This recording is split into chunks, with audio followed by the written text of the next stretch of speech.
अक्सर देखने को मिलता है कि गुरु एक ही है, साधना भी एक ही है।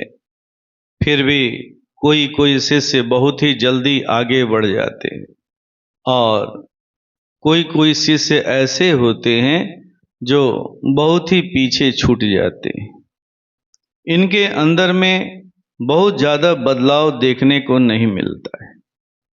आखिर इसका कारण क्या हो सकता है? एक शिष्य को अपने विकास के प्रति कहाँ कहाँ सजग रहने की जरूरत पड़ती है। प्रश्न बड़ा ही महत्वपूर्ण है। ऐसे प्रश्न पूछे जाने चाहिए। जब ऐसे प्रश्नों का समाधान किया जाता है तो बहुत से साधकों के शंकाओं का शमन भी होता है, शंकाएं मिटती हैं।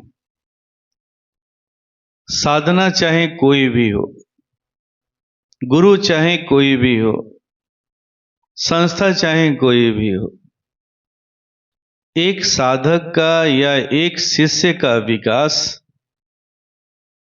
गुरु के प्रति श्रद्धा और गुरु ने जो साधना दी है उस साधना के प्रति विश्वास, इन दो चीजों पर निर्भर करता है। गुरु के प्रति श्रद्धा भी होनी चाहिए और गुरु ने जो साधना बताई है, जो रहनी सहनी का तौर तरीका बताया है, उसके प्रति विश्वास भी होना चाहिए। अगर ये दोनों चीजें आपके जीवन में हैं तो फिर निश्चित है कि आपको आगे बढ़ने से कोई रोक नहीं सकता है। अगर प्रगति में कहीं बाधा हो रही है, प्रगति नहीं हो पा रही है, तो जरूर इन दोनों में से कहीं ना कहीं एक चीज में कमी देखने को मिल रही है। आइए मैं इन दोनों चीजों को समझाने का प्रयास करता हूं। पहली चीज है श्रद्धा। श्रद्धा का होना बहुत ही जरूरी है। एक गुरु के प्रति श्रद्धा साधना के सफलता में बहुत ही काम करती, बहुत ही काम करती। जब किसी के प्रति श्रद्धा होती है तो वो व्यक्ति अगर कुछ कह रहा है, कुछ बता रहा होता है, तो हम उनकी बातों को सुनने की अवस्था में होते हैं, उनकी बातों को मानने की अवस्था में होते हैं। अक्सर देखने को मिलता है कि जिनके प्रति कोई श्रद्धा नहीं है, उदासी है, हम उनकी बातों को मानने के लिए तैयार नहीं होते या सुनने की स्थिति में नहीं होते। परम पूज्य गुरु महाराज साहब ने हम लोगों को जो गुरु मंत्र दिया है, आइए मैं उसी के आधार पर आपको बताता हूं। गुरु मंत्र में क्या हम करते हैं? तो पहले मंत्र बोलते हैं, फिर सुनने की क्रिया करते हैं। अब साधक से जो गलती होती है वो सबसे ज्यादा यहीं पर होती है। मंत्र को बोलने के तरीके में वो बहुत ज्यादा गलती नहीं करते हैं। सबसे ज्यादा गलती उनके द्वारा अगर होती है तो सुनते समय होती है। और इसका कारण क्या है? तो गुरु के प्रति गहरी श्रद्धा का नहीं होना, गहरी श्रद्धा का अभाव होना। अब ऐसी हालत में क्या होता है? तो मंत्र को हम सुनने का प्रयास तो करते हैं, लेकिन हम उस समय पूरी तरह से सजग नहीं होते। ऐसी हालत में होता क्या है? तो कहीं ना कहीं हम किसी विचार से जुड़े होते हैं, भले ही वो विचार स्थूल रूप में ना हो, सूक्ष्म रूप में हो, फाइन रूप में हो, कहीं ना कहीं हम अपने आप को एंगेज रखते हैं। और ऐसी हालत में मंत्र को बोलने के बाद सुनने की जो अवस्था आती है, उस समय में सुनने से जो गुरु के ऊर्जा का जितना प्रवाह होना चाहिए था वह उतने जोर शोर के साथ प्रवाह नहीं हो पाता है। और जब जोर शोर के साथ प्रवाह नहीं होता है तो देखने की क्रिया में भी हम सफल नहीं हो पाते। गुरु की ऊर्जा का अनुभव ही नहीं हो रहा है, तरंग या स्पंदन का अनुभव ही नहीं हो रहा है, तो फिर हम क्या देखेंगे, कहां ठहरेंगे, किस पर ठहरेंगे? तो यही होता है जब गुरु के प्रति बहुत ही अच्छी श्रद्धा नहीं होती है तो अक्सर ऐसा देखने को मिलता है। श्रद्धा का होना बहुत ही जरूरी है, बहुत ही जरूरी। जब आपके अंदर में गुरु के प्रति श्रद्धा होती है तो क्रिया स्वतः ही होने लगती है। जैसे ही गुरु को याद किया वैसे ही लगता है कि क्रिया अपने आप हो रही है। बस प्रयास करने का हम एक्टिंग करते हैं, क्योंकि गुरुजी ने कहा है इसलिए करना है। लेकिन सच्चाई यही है कि जब गुरु के प्रति अटूट श्रद्धा होती है तो क्रिया स्वतः ही होने लगती है। जैसे ही कल्पना किया, जैसे ही मन बनाया कि अब हमें ध्यान करना है, वो ध्यान की क्रिया स्वतः ही होने लगती, सहायता मिलने लगती। तो इस बात को साधक लोग हमेशा याद रखेंगे। गुरु के प्रति अनदेखी का भाव, उदासीनता का भाव जब आप पालेंगे तो गुरु द्वारा दी गई साधना कभी भी सिद्ध नहीं होने वाली, नहीं होने वाली। गुरु के प्रति आपको श्रद्धा पैदा करना होगा। अब प्रश्न उठता है कि गुरु के प्रति श्रद्धा कैसे पैदा होगी, उसका उपाय क्या है? तो उसका एक ही उपाय है, आप अपने आप पर चिंतन करें, देखें अपने आप को। आप ऐसा अनुभव करें, इस पर विचार करें कि कल आप क्या थे, और जब गुरु महाराज साहब से जुड़े, अपने गुरु से जुड़े, तो क्या से क्या हो गए, इसका अवलोकन करें। जब अवलोकन करेंगे तो आपके साथ जो घटित हुआ है वो सारी चीजें याद आने लगेंगी। कब कब, किस क्षण में, किस समय में आपको क्या सहायता उनसे मिली है, वो सारी बातें याद आने लगेंगी। जब वो चीजें याद आएंगी तो श्रद्धा आपकी बढ़ने लगेगी। दूसरा चीज मैं बात कर रहा था, विश्वास। गुरु ने जो साधना दी है उस साधना के प्रति विश्वास का होना। विश्वास भी बहुत बड़ी, बहुत अहम भूमिका निभाता है।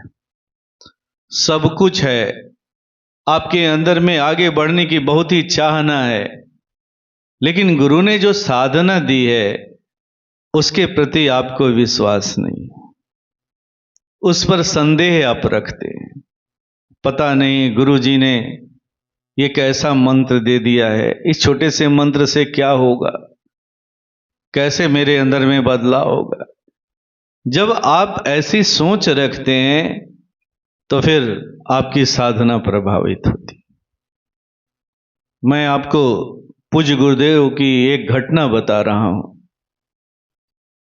पूज्य गुरु महाराज साहब जब सत्संग से जुड़े तो वो बताते हैं कि उनके अंदर में बहुत सारे प्रश्न उठा करते थे, बहुत सारी जिज्ञासाएं उठती थी, और इन जिज्ञासाओं के शमन के लिए वो सत्संग के वरिष्ठ उपदेशकों के पास जाते थे।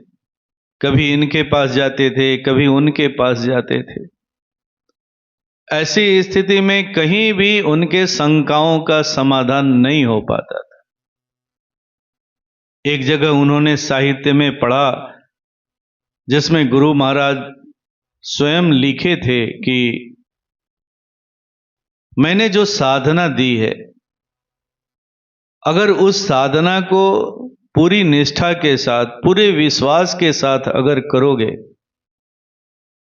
तो दुनिया की हर समस्याओं का समाधान कर पाने में तुम सक्षम हो जाओगे। तुम्हें इस साधना से ही सब कुछ मिल जाएगा, किसी के पास जाने की जरूरत नहीं पड़ेगी। परम पूज्य गुरु महाराज साहब कहते हैं कि जैसे ही मैंने इस संदेश को पढ़ा, मैं एक भूखे शेर की तरह साधना पर टूट पड़ा। रात दिन साधना करने लगा उसी विश्वास के साथ। गुरु महाराज साहब कहते हैं कि आज जो मेरे जीवन में जो भी बदलाव आया वो उसी विश्वास का परिणाम था, उसी साधना के प्रतिफल का परिणाम था। तो मैं भी आप लोगों को यही बात बताना चाहता हूं कि गुरु ने जो आपको साधना दी है, उस साधना पर आपको अटूट विश्वास होना चाहिए। जब आपके अंदर में विश्वास होगा तो आपकी यात्रा बड़ी आसान हो जाएगी, आपकी प्रगति बड़ी जोर शोर के साथ होने लगेगी। विश्वास भी दो तरह का होता है। एक विश्वास होता है सरल और सीधे बच्चे के समान, बालक के समान। जो छोटे बच्चे होते हैं उनका स्वभाव कैसा होता है? तो माँ बाप ने जो कुछ भी कह दिया, बता दिया, वो तुरंत मान लेते हैं। उस पर उन्हें कोई शंका नहीं होती है, उस बात को लेके कोई भ्रम नहीं होता है।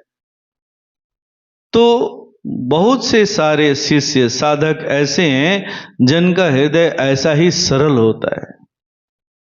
और जब ऐसे सरल हृदय वाले बन करके जब आप गुरु के सामने बैठते हैं, गुरु की चीजों को सुनते हैं, गुरु ने जो साधना दी है उस पर विश्वास रखते हैं, तो फिर आपका विकास बड़ा ही तीव्र गति से होने लगता है।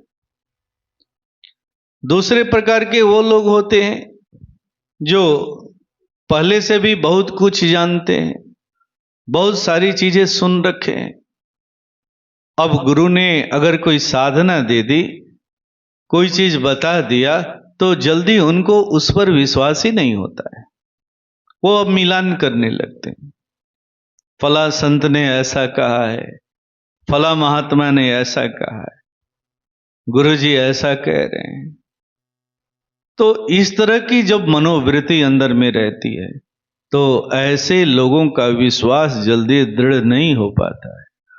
उन्हें बहुत समय लगता है, बहुत समय लगता है। मुझे याद आता है एक प्रसंग कि दयानंद सरस्वती को जब अपने गुरु के पास जाना हुआ ब्रह्म विद्या को लेकर के, तो दयानंद सरस्वती के गुरुजी ने उन्हें लौटा दिया।